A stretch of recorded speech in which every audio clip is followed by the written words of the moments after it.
So, what happens when you take raw memories, really sharp writing, and powerful images and just smash them together?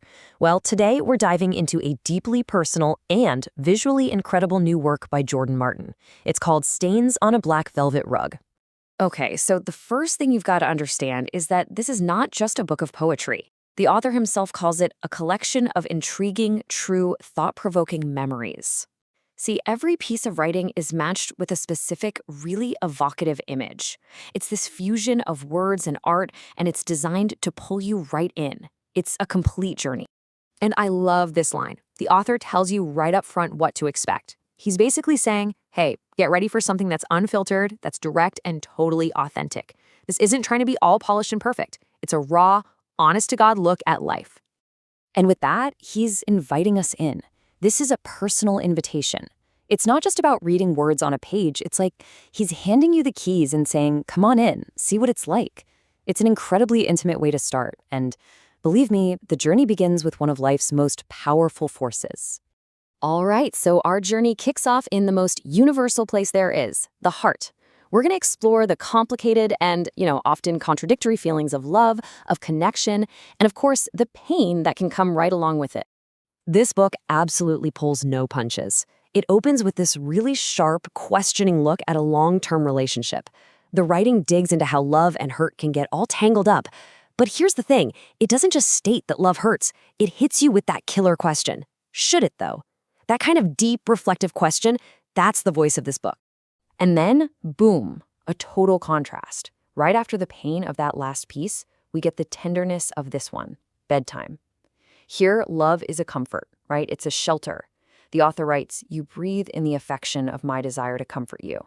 It just perfectly captures the two sides of intimacy, how it can be the source of our biggest pain and also our greatest comfort.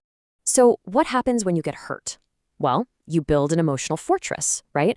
And that's what this piece, Nightmare, is all about. It's that aftermath of pain. It's about protecting yourself, building these massive walls to keep out someone from the past. You can just feel the weight in the words, this desperate need for peace.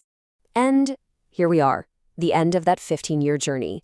The house is empty, the love is gone. You expect just sadness, right?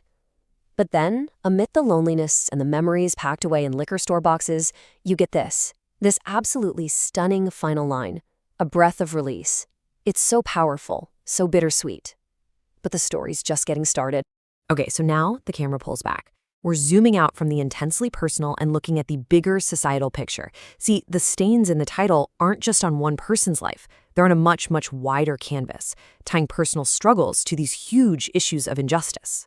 This piece, Divided, is just wow. It's direct, it's fearless social commentary. It calls out hypocrisy and injustice with these incredible lines that just flip the script. It's like he's holding up a mirror to the people in power. And it ends with this challenge. Who is really worthless? I will raise my fist and wait. Man, this one really paints a picture, doesn't it? Greenwood starts with all this youthful energy, but with each stanza, you just feel it. It gets darker. It goes from conversations about change to gun practice, and from breakfast at the steakhouse to friends die and families divided. It's this really stark progression of innocence being completely lost. So the next couple of slides, they really build a powerful origin story. This image and this line, they ground us in a childhood filled with hardship. But here's the thing. It's not a story of self-pity, not at all. It's a story about the profound lessons you learn early on about what a home really is. And the journey continues out onto the street, a place where even the environment itself has scars. He writes about siren lullabies and sunrise to a mother's cry. The world around him isn't just some backdrop. It's like a living, breathing archive of everything that's happened. And this montage ends with this really stark reality. These were the role models. This was the environment that shaped him. It's an absolute gut punch of a line that just lays it all out there. But it's also setting us up for a massive pivot. And boom, there it is, the crucial turning point. After showing us the projects, the streets, this seemingly hopeless situation, he delivers a line that just completely rejects the story everyone else wrote for him. It's pure defiance. He's saying, your numbers, your expectations, they mean nothing. And that defiance leads us straight into our final act. This is where the whole narrative shifts from just surviving to being empowered. It's about finding strength, claiming who you are, and realizing that royalty that's deep inside. Yes, this is that defiant spirit in its purest form.